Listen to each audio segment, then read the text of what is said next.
Bureau report Bhavnagar Dinesh Kumar P Babariya घेटी।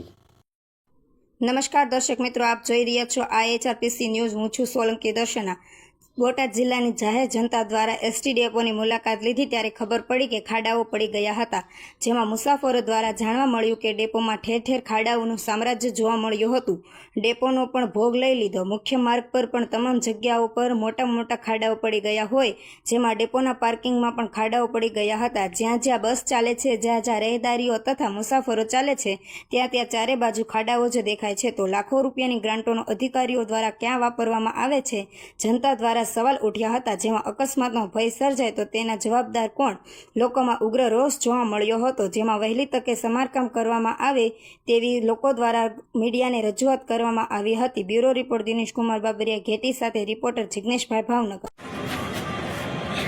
શું નામ આપનું? મારું નામ અભિષેક સોલંકી। શું પ્રશ્ન છે?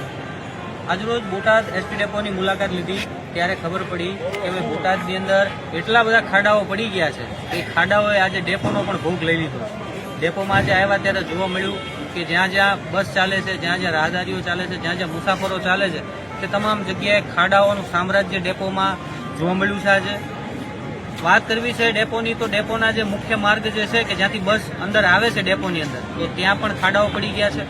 ડેપોનું જે પાર્કિંગ જે છે બસનું, જે બધા મુસાફરો જે બસમાં ચડે છે, ત્યાં પણ મોટા મોટા ખાડાઓ પડી ગયા છે। ત્યારે વિચાર એ વસ્તુનો આવે છે કે ભાઈ સરકારી યોજનાઓના કરોડો રૂપિયા આ અધિકારીઓ, આ પ્રશાસન ક્યાં વપરાય છે? કારણ કે બોટાદના તમામ મુખ્ય રસ્તાઓ પર ખાડાઓ જોવા મળે છે, ડેપોમાં ખાડાઓ જોવા મળે છે, અંડરબ્રિજ જે બોટાદમાં આવેલું છે ત્યાં ખાડાઓ જોવા મળે છે। તો આ કરોડો રૂપિયા જે છે સરકાર ક્યાં વાપરે છે? એસટી ડેપોની વાત કરીએ તો એસટી ડેપોમાં તમામ જગ્યાએ ખાડાઓ એટલા બધા વધી ગયા છે કે ક્યાંક બસનું અકસ્માત સર્જાય, લોકોની સાથે કંઈક અણબનાવ બને, એવા પણ બનાવ બને તો એની શું રાહ જોઈ રહી છે એસટી ડેપો? આજે એસટી ડેપોમાં અમે અંદર આજે આવ્યા છીએ ત્યારે એસટી ડેપોના અધિકારીઓ જે છે ક્યાંક બહાર હતા એના કામથી, એટલે મળી શક્યા નથી, પરંતુ હજી પણ અમે લેખિતમાં રજૂઆત કરીશું અને વહેલી તકે જો ખાડાઓનું સામ્રાજ્ય પૂરું નહીં કરે તો અમે વધુમાં વધુ ઉગ્ર થઈને આંદોલન પણ કરીશું। શું માંગ છે આપની? અમારી માંગ એટલી છે કે ડેપોની અંદર જેટલા પણ ખાડાઓ પડ્યા છે તેનું સમારકામ કરવામાં આવે, રાહદારીઓ, મુસાફરો અને બસ જે અહીંથી નીકળે છે તેને સારી સુવિધા મળે એવો પ્રયત્ન એસટી ડેપો દ્વારા કરવામાં આવે, અને જો એ નહીં કરે તો અમે મુસાફરોને સાથે લઈને અમે આને આંદોલન કરીશું।